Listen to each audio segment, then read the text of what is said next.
When we think about history, we think of the big names, right? The leaders, the generals, the people who gave the famous speeches.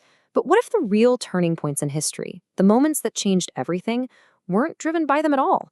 What if they were driven by people whose names we will never, ever know?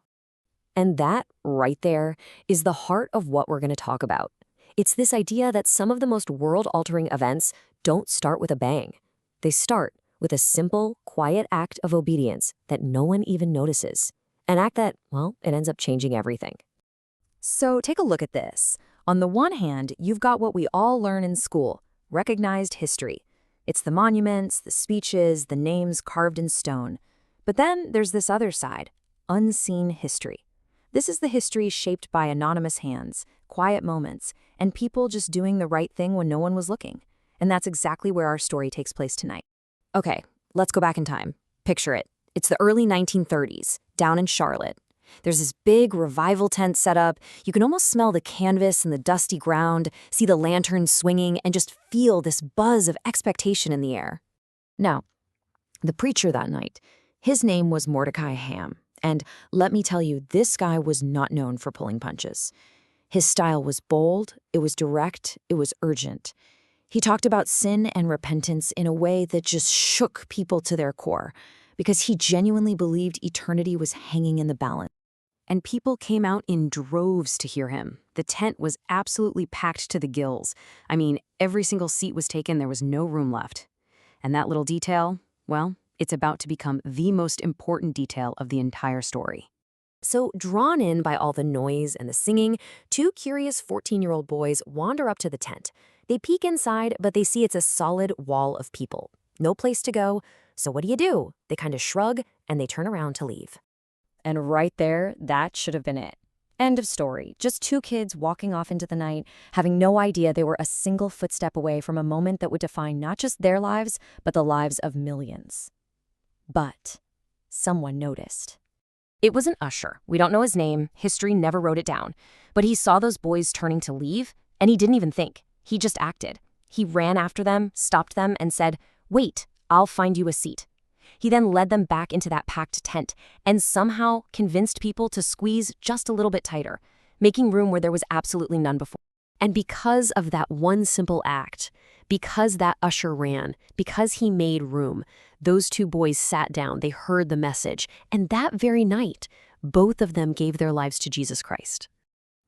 Now, one of those boys, his name was Grady Wilson, and while you might not recognize his name, he would grow up to become the organizational genius, the absolute backbone of one of the biggest spiritual movements of the entire 20th century. And that other 14-year-old kid, well, his name was Billy Graham. Yeah, that Billy Graham. I mean, just stop and think about the sheer scale of what was hanging in the balance in that moment.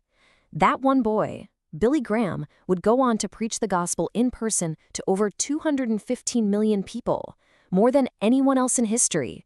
And that entire legacy, it all hinged on one unnamed usher deciding to make a little more room. That one tiny act of obedience just rippled outwards for decades. It led to global crusades in packed stadiums all over the world. It led to Billy Graham becoming a trusted counselor to U.S. presidents. And all the while, his friend Grady Wilson was the guy behind the scenes making it all happen. So let's just get something straight. The most important person in that tent that night wasn't the famous preacher, Mordecai Ham. It wasn't even the young boy who would become Billy Graham. The most significant person in that moment was the anonymous usher who just refused to let two kids walk away. In spiritual terms, there's this idea of standing in a breach. A breach is just a gap. It's a place where neglect or just simple indifference allows people to slip through the cracks totally unnoticed.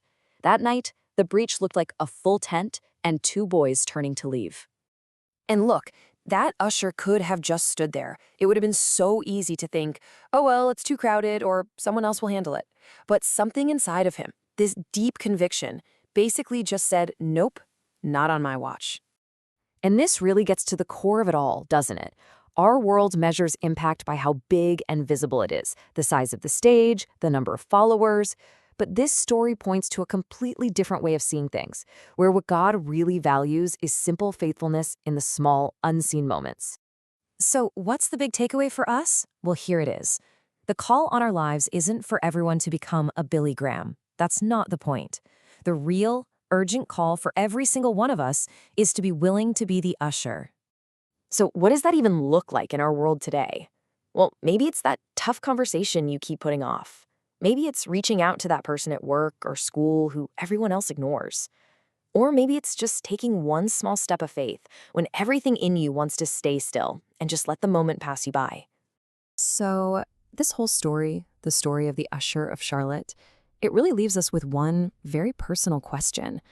It's not about what grand thing you might do someday. It's about today. It's about right now. Who, right now, is quietly walking away on your watch? The Renewal Project. True life stories of faith, testimonies, and divine transformation. Like and follow for more.